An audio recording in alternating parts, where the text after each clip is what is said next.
Hi guys, today I thought I would show you two ways to easily import a image into the Silhouette Studio and sort out a cut line for that image. So really the reason that I was kind of inspired to do this was that there was obviously with the new Brother scan and cut machine, there's a lot of thought that perhaps the new Brother would be able to help us with our fussy cutting around our digi stamps, maybe around decoupage layers, etc.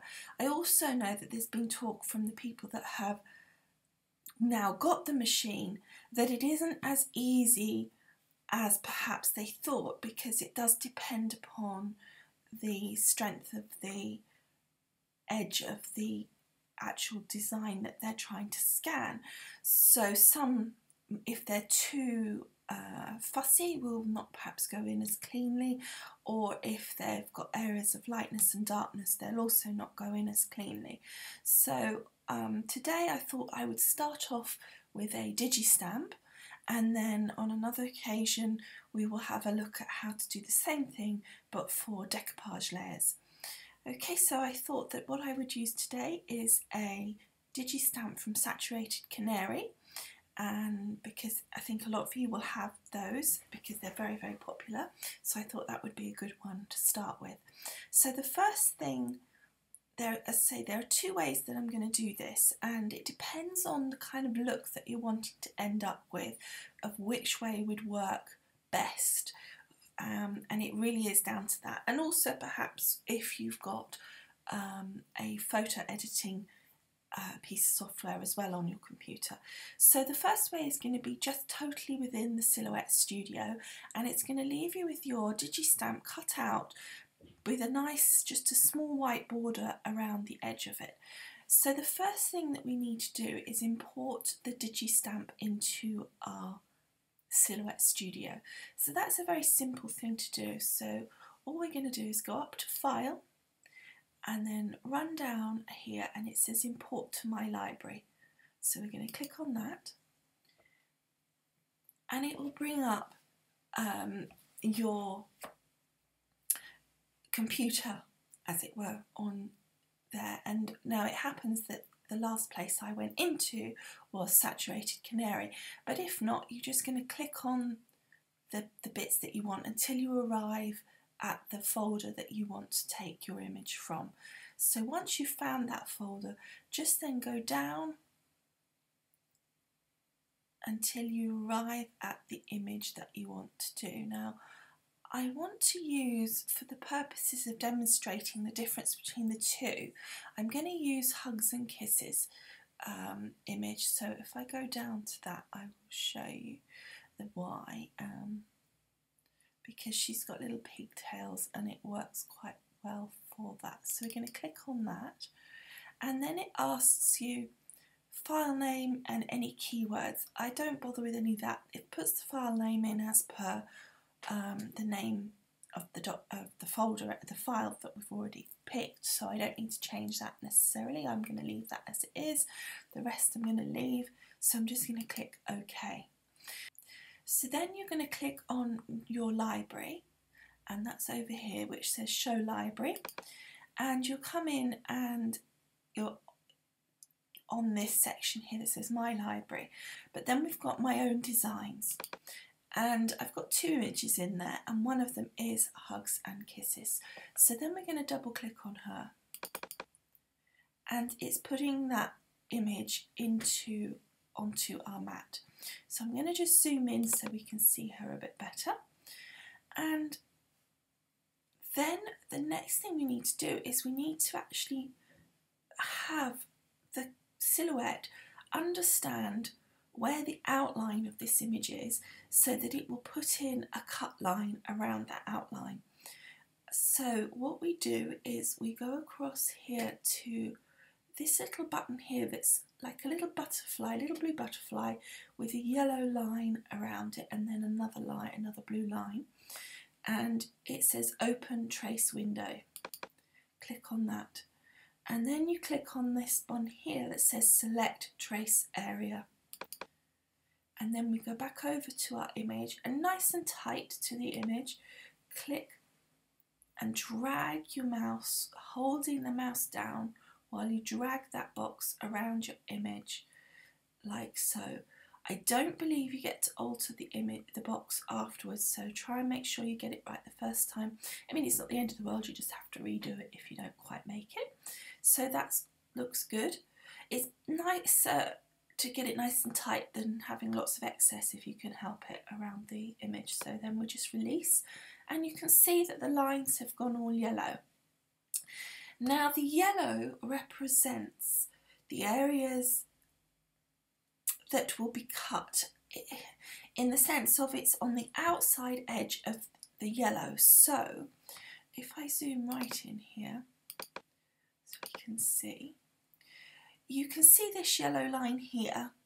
At the moment as it is, what you would get is a cut line on that side of the little finger there, but also on this side of the little finger, which is not ideal. We don't want that. We don't want it to be cutting out both sides of the little black lines, and it would just be a complete mess.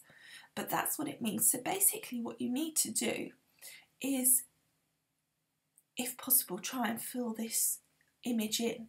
However, with an image like this, where it's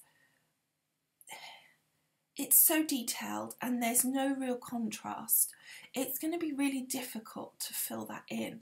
Now what you have here is your high pass filter, your low pass filter, your threshold and your scale. So let me just briefly explain what this means, and then we'll just move the sliders so that you can see the difference there. So what we've got here, as I said, is the different sliders. Now your high pass filter, what that does is it takes the edge of your image. So if we look at the eyes, that's quite a good place to start because there is quite a distinctive area there, and it fills from the outside edge of that image and fills in towards the centre. So if you just watch as I move the slider up, how it is filling in towards the centre of the eyes. Now, should this image have all been coloured, then that would have filled in from the edge towards the centre and filled this image in gradually. So then on our low pass filter, this does the opposite. It goes from the centre of the image, and as you go down, it's filling in. It's going from the centre outwards, but it's as you get lower, which is why it's the low pass filter, as you go up, you're going to be reducing the amount of yellow. To be honest, you know, it's just about using these, and to a certain extent you don't need to understand them. It's just a case of trying to fiddle with them until they work, but also understanding what it can do and what it can't do in the first place. For example, it can't fill in really this white area. It's just not going to happen. You are not going to get the yellow. It doesn't matter how much you fiddle with these sliders up and down. There simply isn't any colour for it to cover. So there's no point in keeping sliding up and down with that. So now let me just explain the last two little sliders. So your threshold is what determines what colour is going to be covered by your yellow. So down the lower end, this is the darker colours. So if you've got it quite low on your threshold, that's going to cover, the higher up you go, the lighter colours get covered. So as we go up, you'll see there. So it's starting to fill in now the darker colours that it can see. And then it will go up and up and up, and it's picking up the lighter shades, because although that is a black line, there are several shades in that black line. There'll be different greys, slightly paler blacks, etc. So as we go up, that threshold is picking up more and more of that colour. So as you can see, look, the lines are getting thicker and thicker. Now we've got to 100%. That's as much as it's going to do on this design. But if we were on a design that had a selection of say our decoupage, that's where this threshold would come in, because as if you had a design that had a flower that didn't have, you know, had darker leaves one side and then slightly paler petals and leaves the other side, your threshold would be where you'd be at for the picking up those slightly different tones. Now the last button, your scale, to be honest I would leave that at your standard scale. You really don't need to touch this button. All it's doing is basically scaling the dots of the yellow. So the little pixels on the scale will be smoother, or so will be smaller, therefore smoother as you go up. Now that really isn't necessary to change unless you've got a particularly bad quality image and you want to smooth that cut out. So with most images I suspect that you get that are digi stamps, etc. You probably won't find that one necessary, but let me just show you. I think you probably will. Yeah, you can see there, look how they're very, very smooth looking, even though it hasn't actually covered most of it. So it does affect things, and I don't ever really touch this, and I don't think you'll find much occasion that you need to touch that. Okay, so that's what all these buttons mean. So now we're going to just go on to actually fussy cutting our image, as I said, using just the Silhouette Studio in this particular example, and this will cut with a small edge of white around our image. So the first thing I want to do is probably pop in, no I don't, oops, I need to pop on my high pass filter, but also I want my threshold to about 50%. That's my kind of normal sort of number for my threshold. And then we just want to go up with my high pass filter until the black lines are reasonably covered. So you can just see, if you watch closely, the little yellow lines are kind of dotting and moving, and I think that's fine. Just keep going a little bit more. It's not making a lot of difference now.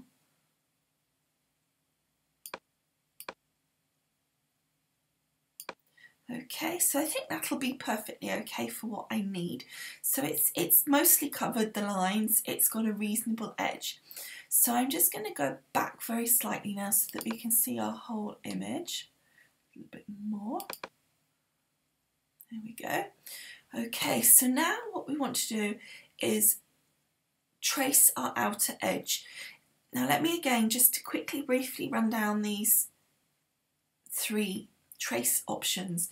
You've got trace here, which basically we will see exactly what happens with that on my next example on how to cut this, apply a cut line for this image. But so basically that trace would be the one that would go round every single yellow line. It would go on the inside of that little heart there, the outside of it, it would go on both sides of these yellow lines, and basically, I mean, it could make an amazing paper piecing experiment, but I think basically you would be in a real mess with that. It would be, because of this particular image.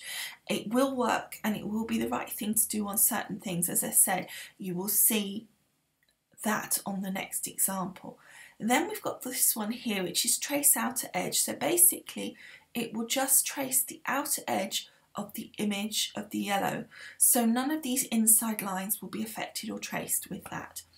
And then we've got trace and detach. So it's basically this trace, and then it detaches the cut line and puts it next door, which we don't necessarily need to do, so we don't need to worry about that one. But sometimes you want to separate it, and it's easier for the machine to do it because you trying to click on one when they're both at the same place sometimes can be more fiddly.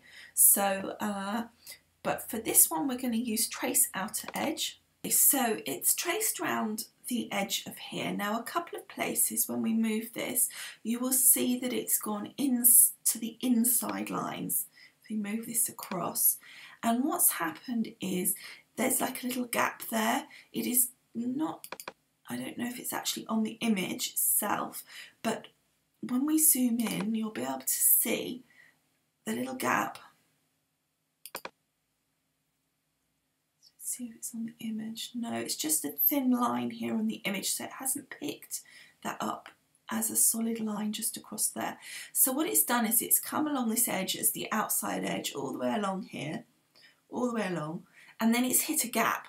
So it thinks that the outside edge has continued all the way around down here, round, down, which is all around those little lines, all the way around, so you can follow that all the way down, and it thinks that's the outside edge.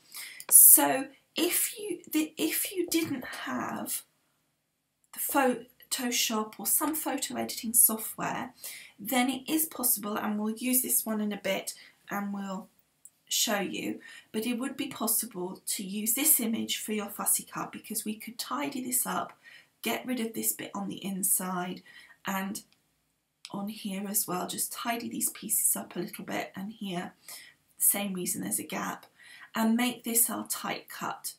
Okay, so we're just going to put our image over to one side because we don't need her at the moment, and then we are going to go across to our offset button here. So open offset window. So then you're going to select your image and you're going to click offset. Now you could start fiddling around with the distance at this point if you wanted to, but what I find is that as you then bring that offset down to a smaller offset, it then starts picking up, it starts trying to offset these smaller sections. Because it's got a smaller distance, it can then go on these inside lines as well. So you're better off at this point actually not doing that and just clicking OK. It won't let you adjust that offset button afterwards. Get rid of this image, we don't need that anymore. I'm not going to delete that actually. Normally you would delete it, but I'm not going to, because I'm going to show you just briefly how to correct that section there before we go on to option 2. So we've actually got 3 options. And then we're going to click on the offset again. And so we're going to click on that offset image that we've created. So as you can see, we've now got one line. Sorry, before I click on that, I'm going to move my image into position. This is just a rough guide so that I can see, so we're roughly centering her, and that's so I can see how far to take my line so that when it cuts around her, exactly what it will be like. Then we're going to try and select that. So you need to make sure you've selected that actual cut line and not the image, and the best way to do that is if you look. When you click on the image itself, you can see that the image line cuts through the outside border box here, cuts through the red, so you know that's the image. So if you then click on the red line above it, you know that you've got the cut line. Then you're going to click on internal offset. So the offset button took the cut line and went outside of it. Your internal offset basically takes the cut line that you've got and puts another one on the inside. So that's what you want, that one there. So there we go. Can you see now we've got a second line on the inside of the line that we had there. Now do not click off it. If you click off it, you will lose your box and you'll have to do it again. You can't move it after you've done it. So then we want to go, we want to go up. We want to make a bigger offset. So we want to keep going in so that it gets nice and tight around the image. You can see it there, but not so tight. So I'm going to probably take that down a little bit. So I've got, because the whole point of this is to create just a nice little white line around our cut. And you can see here it hasn't gone up inside that area there. So if you completely cut tight around this area, I think it would look strange because you haven't cut up here. So the best thing is to make it actually be, the point is that you are cutting it with that white line around. So there we go. I've got just a nice little fussy cut line of white around there, and that's I'm happy with that. So that's at 0.15 of an inch. So then I'm going to cut that off, and I'm going to click on that outside border, and I'm just going to click delete. And now you can see we've got a nice border around our image. So now we're going to just box around both, we're going to go down here, click on this group button, and that will then keep this two together, which is important because when we come to the cutting part, we're going to use our registration marks because we're going to need to print and cut. So now I'm just going to drag this image back in here, and we're just going to tidy this up and show you so that if you didn't have the Photoshop or some sort of photo editing software in your computer, then you could still achieve a much tighter cut. As you can see, it's right round the hair, right up in there. The only problem is this piece and this piece down here. So we just want to zoom right in and correct that. So it's worth being nice and tight into that so that you can really see what you're doing. Okay, so we're nice and tight. So what we want to do is join this red line to that red line. So we want these pixels to join. I still want to go even closer because the closer we are, the simpler it is to do. So I want to go right in like that. Okay, now we're going to double click, and can you see these little dots come up? And then we want to take this one across, whoops, not that one, sorry, and we want to grab that one and join it, and then grab that one and join it, and then you can add some more and just curve them out. So you could have pulled that one across if you wanted to and then just curved it, it's no big deal, like that. So now we've got,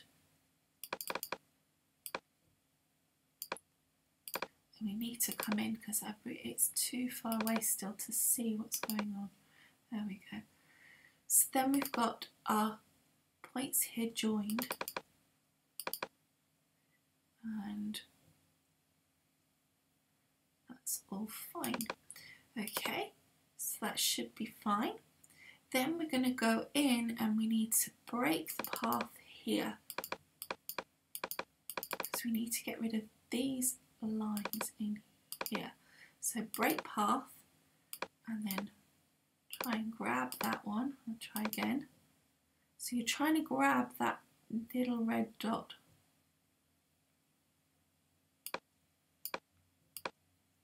One that you've broken.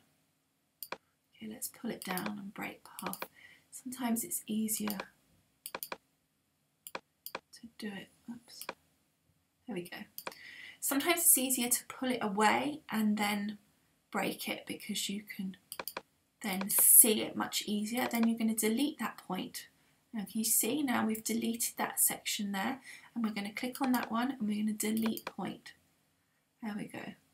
And then again here, I'm going to go over to here. I'm going to break path, and then I'm going to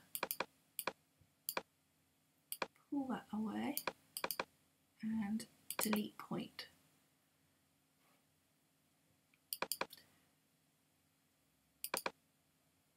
Okay.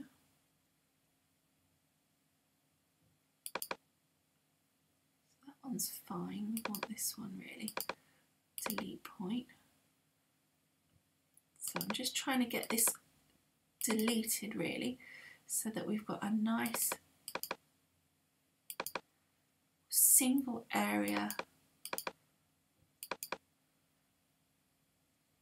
and a connected line. I'm going to go down here. There we go. And then we really want to break this point away here. I don't think that did it. Oh, perhaps it did. There we go.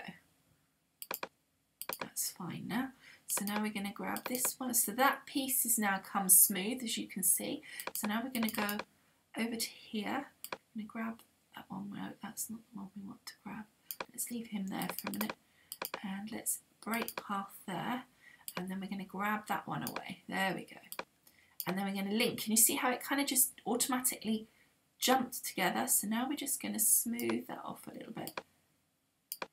Just by pushing those up, just so we get that nice curve. So now we've got a beautiful curve across the top of our head.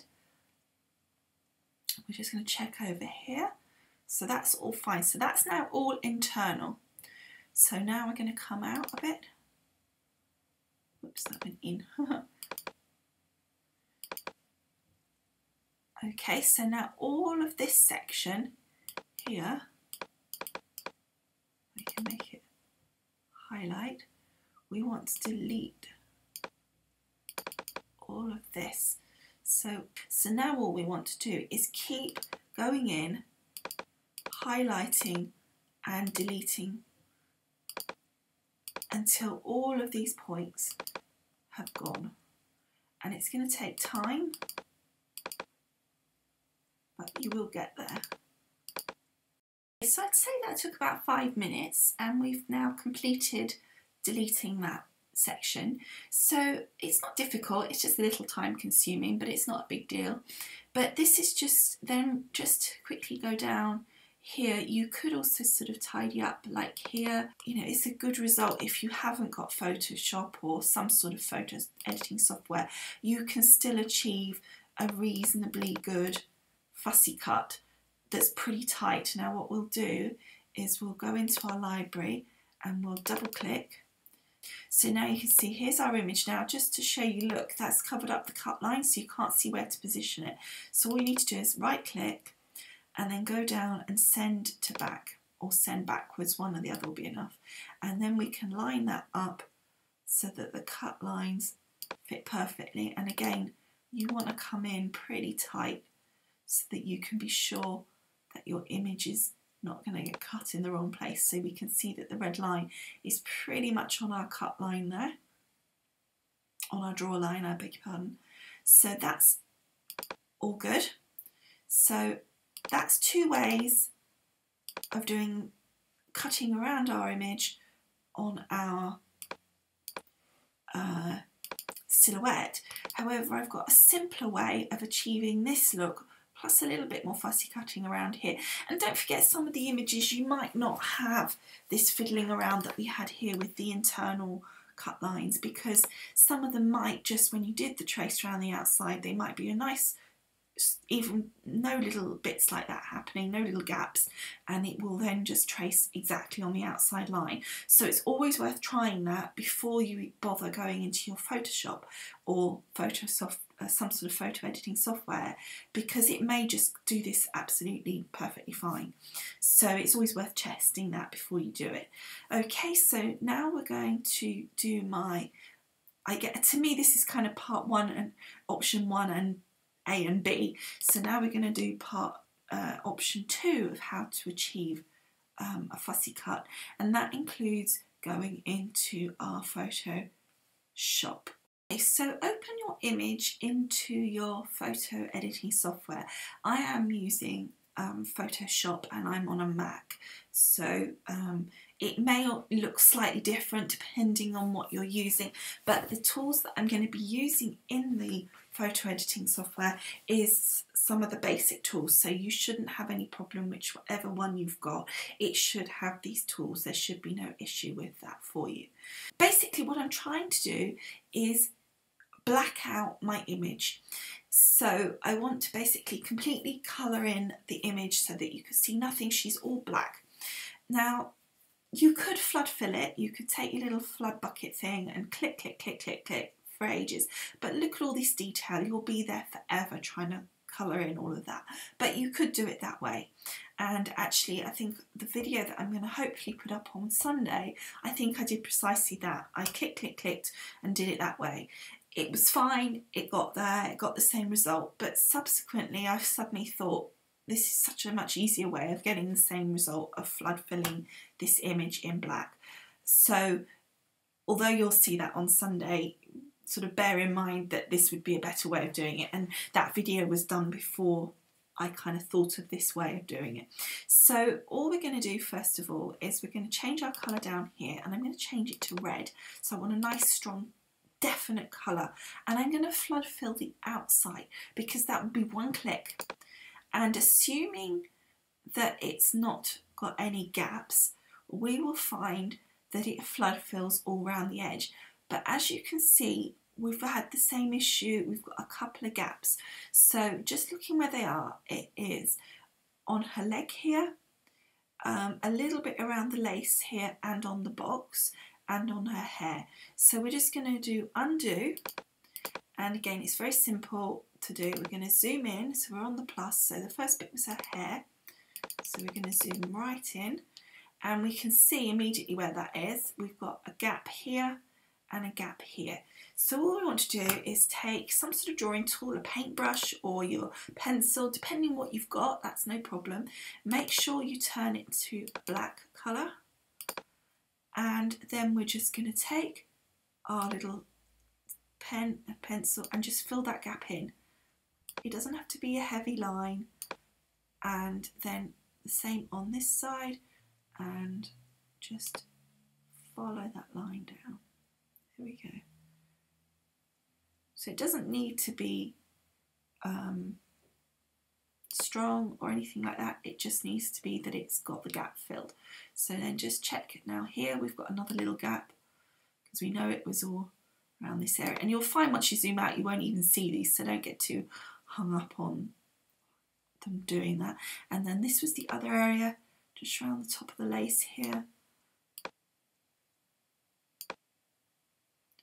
And don't forget, this isn't going to be what we're printing. This image is not the one that gets printed, because the image that gets printed is on our Silhouette software. So these little gaps will still be there. It will be exactly as the drawing. This is only being added, these little bits in, for the purposes of the actual flood filling that we're trying to achieve.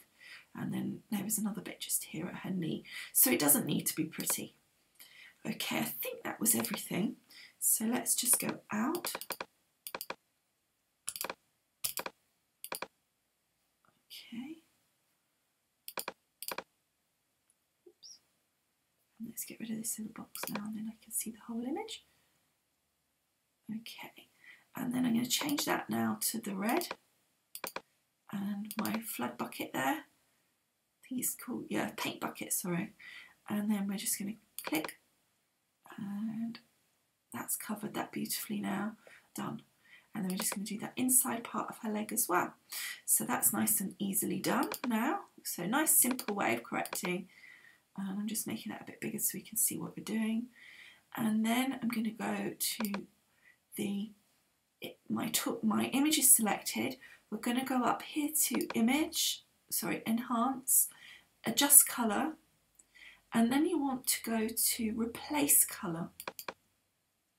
And as I said, you could use your paint bucket. If you don't know how to find this or whatever, this section, then you can just go and use your paint bucket. You'll see how I did that when you watch the video that will go up on Sunday, and literally just click, click, click on the image until you fill in all the bits.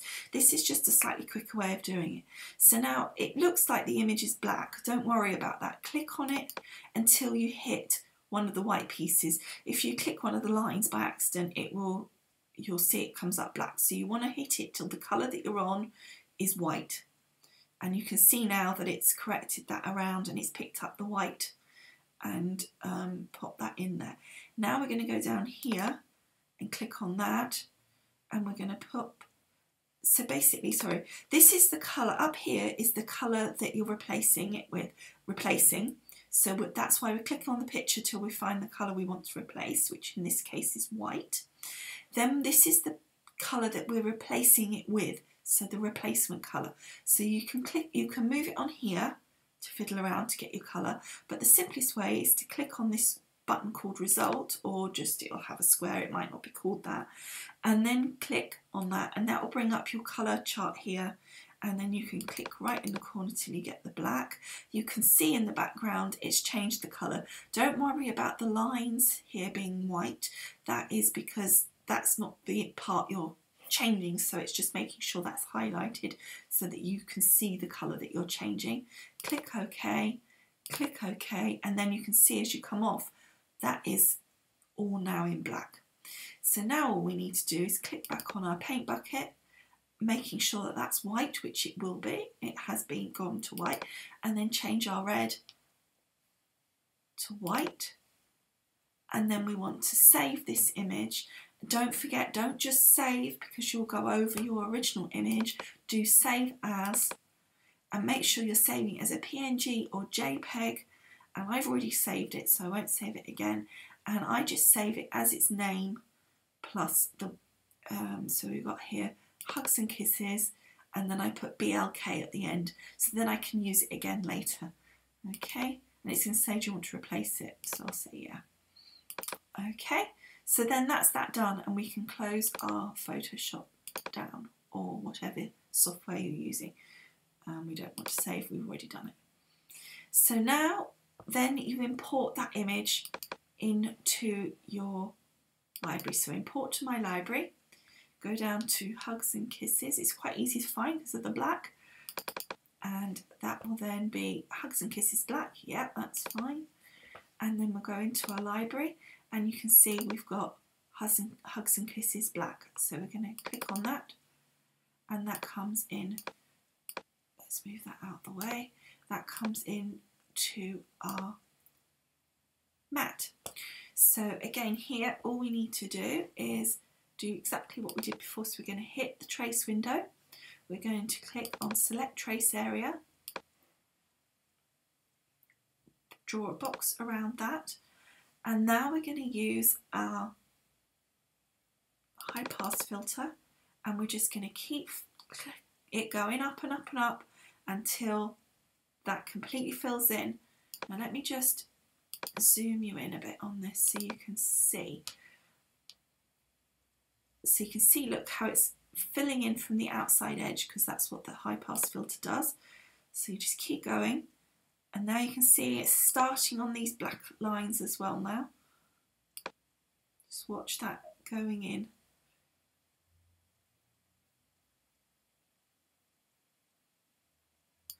And then I found, just to finalise getting rid of those little bits, I put on the low pass filter, and that just filled in those gaps.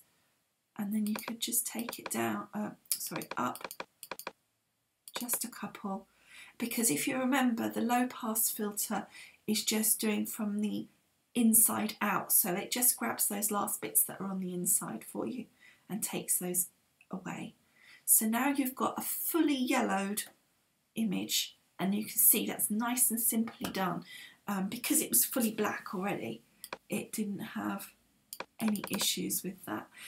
You may miss a few little straggles of her hair, they won't have gone yellow, but I don't think that's too big a deal. And then you're going to select the trace, you're going to trace. Now on this occasion you don't want to just trace the outside edge. You could do, and you would just get all the outside, but we have got a landlocked area here, and it would be nice if that piece was cut out as well. So we're going to click trace, which is everything. It traces the inside, it traces every part, outside edge of every yellow that it sees, so that will include that. Okay, so we're going to click that, and then we're going to grab our image and get rid of it, and you can see we've got all that lovely nice smooth edge. Now we've got a little bit here that we probably don't want, so we're just going to delete that, because that's just a tiny bit of the hair that got left behind, so we're just going to delete those points, but otherwise perfect. So then we're going to delete this image, making sure we're not highlighting anything that's in there. We're going to go back to our library, we're going to click on Hugs and Kisses, we're going to bring her in, then we're going to send her back, and then we're going to move her into position like so, and then we're going to group around it, click group, and we've got our third one ready to go. And of the three, she is the most detailed, because it's just, well actually I say that, but then it's different because this one's got all the little bit of hair being cut as well. But I think that you'll find that these are too fine. When you've cut them out, they'll probably rip because they're very, very fine. It may do it, I may be wrong. This doesn't bother cutting those, but it does cut the inside edge here. So you've got three quite different looks. So I'm going to take them down now in size, just so that we can fit them on our page.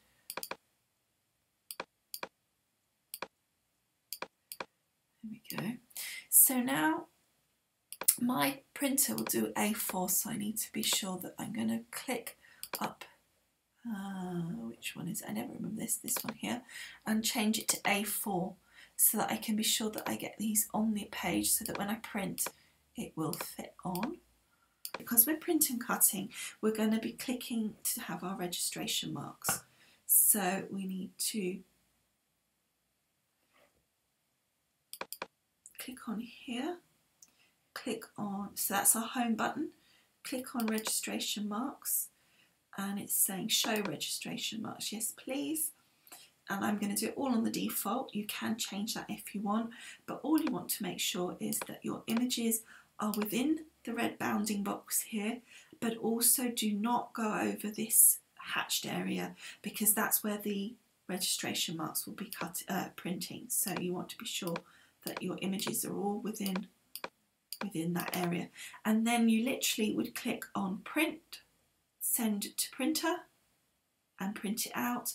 Once that's done, put it on the mat and then click send to silhouette, and it will walk you through that, and you will see exactly how I do that when we do the video on Sunday. So just sit and watch on that video for the exact print and cut part of it. If you found it helpful seeing these different ways of doing a cut around an image, and I think you can see that actually it can be pretty simple to do. I know the brother will scan it in, but it doesn't necessarily get all the detail from my understanding. And of course what you can do, which you would not be able to do on the brother, is then play around with the points, little points, and move it. So you could click and zoom in on this, and if it wasn't quite tidy around some of the red lines, you could move those red lines to make it even tidier if you wanted to. And we could, for example, take this and move that up into there if we wanted to. So you've got options with this machine to actually move things around the actual cut line and move it and alter it to how you want it to be, which I think is quite important. So I hope you've enjoyed it, I hope you found it useful, and definitely watch Sunday's video where you'll see this in action. It isn't this image, but you'll see it in action, and it's actually on a decoupage image, a print, full colour print image, so it'll give you a completely different view on how it's done on a different kind of type of image, but the principles are the same. But I think it's quite interesting to see it on a colour image and how it works on that, and the fact that you can do decoupage and there's no issue with that, which I understand with some of the images the brother is having a little difficulty recognising where those cut lines will be, and that's not a problem that we really have with our silhouette. So anyway, hope you've enjoyed it, and do watch on Sunday, and I look forward to hearing your comments, and if you've enjoyed it please give a thumbs up. Thanks a lot, and I'll see you again soon. Bye!